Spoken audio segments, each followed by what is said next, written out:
Ma Jagdamba Multi-Car Workshop, computerized wheel alignment and balancing, trained technician to provide quality work, genuine spare parts, breakdown and towing facilities within 10 kilometers, exclusive customer lounge, priority service for senior citizens and ladies. Ma Jagdamba Multi-Car Workshop, Rawat Nagar, Bharat Nagar, First, Faisagar Road, Ajmer.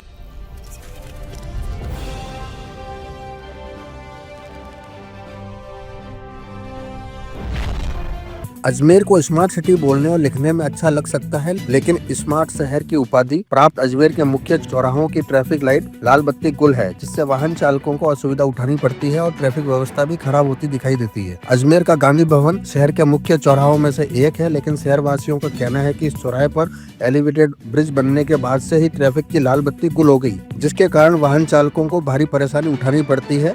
आइए देखते हैं मरूरा today के reporter Somesh Singh Rathore की ये खास report. Ajmer smart city का यातायात भगवान भरोसे।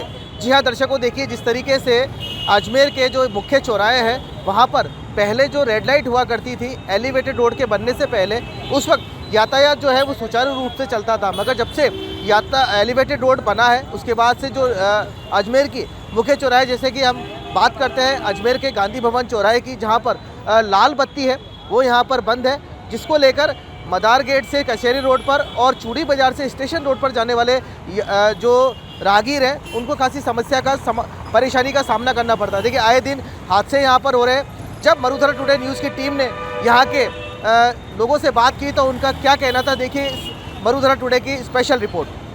किस तरह से परेशानी होती है लाल बत्ती नहीं होने की वजह से? आदरणीय नमस्कार। मैं ये कहना चाहता हूँ कि जैसे पूर्व में या जब एलिवेटेड रोड नहीं था तो यहाँ जो लाल लाइट और ऑरेंज लाइट ग्रीन लाइट लगी हुई है वो सुचारू रूप से काम कर रही थी, लेकिन जब से एलिवेटेड रोड बना है तो ये सुचारू रूप से काम नहीं कर रही है। उसकी वजह से चारों दिशाओं में से, जैसे चूड़ी बाज़ार अपने आगरा गेट से रेलवे स्टेशन आने वाले, मदार गेट से कचहरी रोड जाने वाले आपस में एक दूसरे के सामने आ जाते हैं, जिससे टकराव की स्थिति बनती है और दुर्घटनाओं का शिकार होते हैं। और ट्रैफिक प्रशासन जो है बार बार व्यवस्थाओं को सुचारू करने की कोशिश करता है, लेकिन क्या है वो भी कब तक भागेंगे। बीच में भागने का मतलब ये होता है कि उनको भी कहीं ना कहीं दुर्घटना का शिकार होना पड़ता है। वो अगर बीच में रोकने की प्रयास करते हैं तो कहीं ना कहीं उनके साथ भी घटना घट सकती है। तो प्रशासन को ये चाहिए कि आज आप चालान की परिस्थितियाँ तो बना रहे हैं, लेकिन आप जब तक रेड लाइट और ये कैमरे चालू नहीं करते हैं तब तक आपको चालान नहीं बनाना चाहिए और व्यवस्था को सुधार करना चाहिए। साथ ही सड़कों पे गड्ढे, इतने गहरे गड्ढे हैं कि आप एलिवेटेड रोड के नीचे चलते हैं तो कम से कम ये मान के चलो कि 100% आदमी रोज कोई ना कोई गिरता ही होगा और कोई ना कोई दुर्घटना का शिकार होता होगा। ना तो सड़क पे गड्ढे पूरे जा रहे हैं, ना आपकी ये जो लाल लाइट्स है ये चालू है। तो व्यवस्थाओं को सुचारू रूप से, चाहे निगम पर हो, चाहे अपने ये ट्रैफिक प्रशासन हो, चाहे अपने कलेक्टर प्रशासन हो, सबको जागरूक होकर इन पे काम करना चाहिए। अजमेर में मंत्री भी हैं। हाँ, अजमेर में विधानसभा अपने अध्यक्ष और विधायक वासुदेव देवनानी जी उत्तर में, और दक्षिण में अनीता बघेल जी बैठे हैं, और नगर निगम में अपने व्रजलता हाड़ा जी जो इसी रोड से आती है। कई पार्षद इसी रोड से आते हैं, लेकिन मतलब आंखों पे चश्मा लगा रखा है और इनको कुछ साफ दिखाई नहीं दे रहा है कि भाई स्थितियाँ कितनी नाजुक है अजमेर शहर की, और परिस्थितियाँ वास्तविकता में बहुत नाजुक है। दुर्घटनाओं के शिकार रोज़ हो रहे हैं। धन्यवाद। पीयूष सुराना, अजमेर। किस तरह की यातायात व्यवस्था है क्या? ये लाइट लगती थी पहले, अब बंद हो गई है, तो थोड़ा आदमी अपने मर्जी से चलता, कभी इधर कभी राइट कभी लेफ्ट। तो ये व्यवस्था चालू कर देना चाहिए, इससे क्या ट्रैफिक कंट्रोल में होगा। ठीक है, आज से थोड़ा बहुत हो जाता है, कोई गुज जाता है, कोई गुस्से में गुज जाता है, एक दूसरे को सॉरी बोलना पड़ता है। तो आप थोड़ा करके सरकार को है रिक्वेस्ट। कितनी समय से परेशानी ये हो गए 1.5-2 महीने हो गए, तो इनको कर जब से एलिवेटेड रोड बना जब से ही नहीं। रोड सड़कों की हालत बहुत बुरी है सर। यहाँ तो रोड बन चुका है मगर नीचे की सड़क को जान नहीं दे रहे सरकार। ट्रैफिक वैफिक तो बहुत खतरनाक हालत है। राजस्थान में तो आदमी अपनी मर्जी का मालिक हो चुका है। ठीक है, नमस्ते। सोनू लालवानी। आप निकले यहाँ से? कुछ ही थी, मैं गाड़ी क्रॉस कर रहा था, उसकी गाड़ी रुकी हुई थी, अचानक से उसने गाड़ी चालू कर दी। लाल बत्ती अगर होती तो यहाँ पे दिक्कत नहीं होती, ऐसी दिक्कत नहीं होती। कौन सा चौराहा है ये गांधी भवन चौराहा है।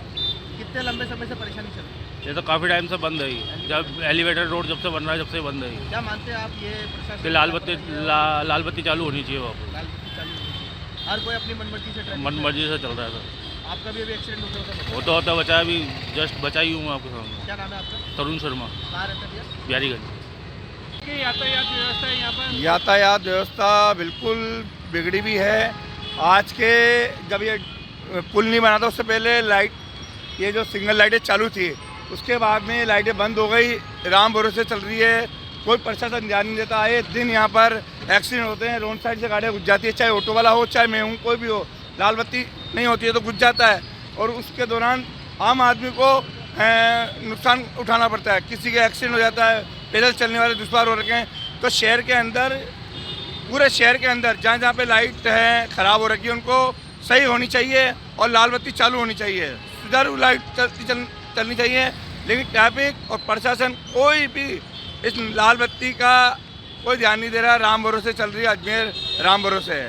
अच्छा, पहले ये रेलवे स्टेशन भी है पास में, किस तरह से ट्रेनें आती है तो भीड़ लगती है, जाम। पहले रेलवे स्टेशन ये वाला गेट नहीं था, वो वाला गेट था, ये वाला गेट खुल गया तो अब इससे ट्रैफिक ज़्यादा बढ़ गया, और ट्रैफिक ज़्यादा बढ़ गया तो अब एक्सीडेंट भी ज़्यादा होने लगे हैं। लेकिन प्रशासन इस तरह और ध्यान नहीं दे रहा है, ये राम भरोसे चल रहा है। नाम बताइए। नाम भंवर लाल साहू,